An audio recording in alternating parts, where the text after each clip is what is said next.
Hi, so here we have Anand Shankar with us, a young talented filmmaker. He's just done 2 films and he's working here in the Hollywood film industry. So thanks for being here with us. Glad to be here. Good.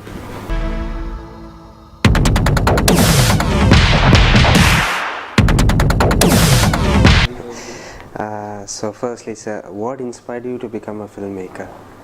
Any specific Hollywood movie or characters that inspired you? See, what inspired me to be a filmmaker was I was probably like a storyteller, like right from my childhood days. So I used to tell stories to friends, and like even when something happens, when you go and narrate to your friends, you create some extra like layers to it, Effects and, more, make it more dramatic. So there was a point when I realized I was like, hey, like, there is a job for this. Like when people exaggerate and tell stories. Pursue this as a career. It used to be a fun thing. And folks are like, okay, now enough of these stories, go and study. That's when you realize, you're like, hey, what about storytelling? Like, what if there's a job for it? And I found out that filmmaking is that, and that automatically, like, it drew me into the whole filmmaking thing. Secondly, sir, you've made 2 films so far. Both of them are from different genres. So do you think a director has to be versatile with the types of films he makes, or?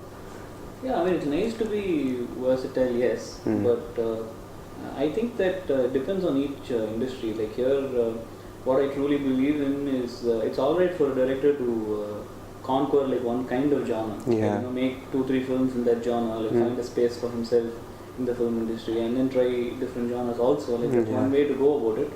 For me, basically, see, I wanted to start by doing a film, by writing a story which can be made with any actor, basically. Because it's very difficult to get actor dates right now. So I want to make a film which is like a thriller, like a lot of people would find it interesting. That's like more like the holy grail. So when I did that, like the moment I narrated it to my first actor, they were okay with it. But the second film was more of, making something which a regular film people do not see. So the first one was a thriller, the second one was a science fiction. So science fiction is pretty new to our cinema. So I thought give it a shot and try. So I think it's nice to be swapping between different genres also. Personally, I prefer like nice action thrillers. It's like nice. But in the future, we could expect something totally different. I definitely want to make like nice dramas and like love stories. Comedies or But I think that needs to wait. Okay. When considering your shooting style, so do you try to shoot the film in the chronological order of the script, or does it really depend on like the locations and the scheduling? See, ideally, working chronologically, like with the script, is helpful for the actors. That's because of their emotional continuity and all that. But what happens is there are certain times which it's unavoidable that you actually start shooting like something else. I've even done like the climax of the film like the first day of the shoot. So that happens. But trained actors kind of adapt. The only thing that you need to be sure about is like just before you go for the climax shoot, you need to like go and sit with them and like narrate the whole. Discuss everything. Discuss and like prep them up. But once they're experienced actors, they're able to manage. Sometimes it's unavoidable. You shoot in like random order. Next, so your recent movie contained one of the most iconic, very unique antagonists. So how did that character come along? Did you plot that character from the script to make the movie more interesting and engaging, or did you independently sketch that before the script? In fact, when that story happened, the antagonist was formed first. So and he's basically more than, I wouldn't call him transgender, he's probably effeminate. So an effeminate character who's got a backstory and is like really crazy, and what he's coming up with, the whole evil stuff that he comes up with, that, energizes you, the whole crystal meth thing. So that was first created.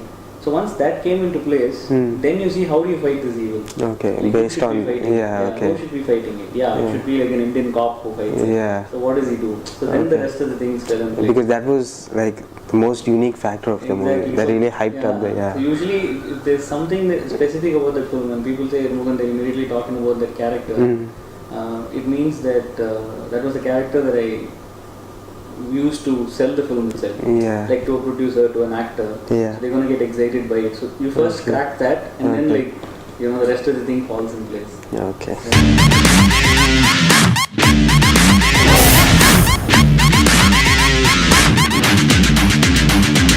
Does Hollywood's traditional movie making elements, or like the regular template, Has it ever created any limits to you as a filmmaker so far? It creates a huge limit with regards to filmmaking, yes. Yeah. But fortunately, I like it. Okay. So I like the template in which we work, because a lot of people even ask me, see, imagine there's American films, there's English films and all that. What happens is they have another parallel culture of pop.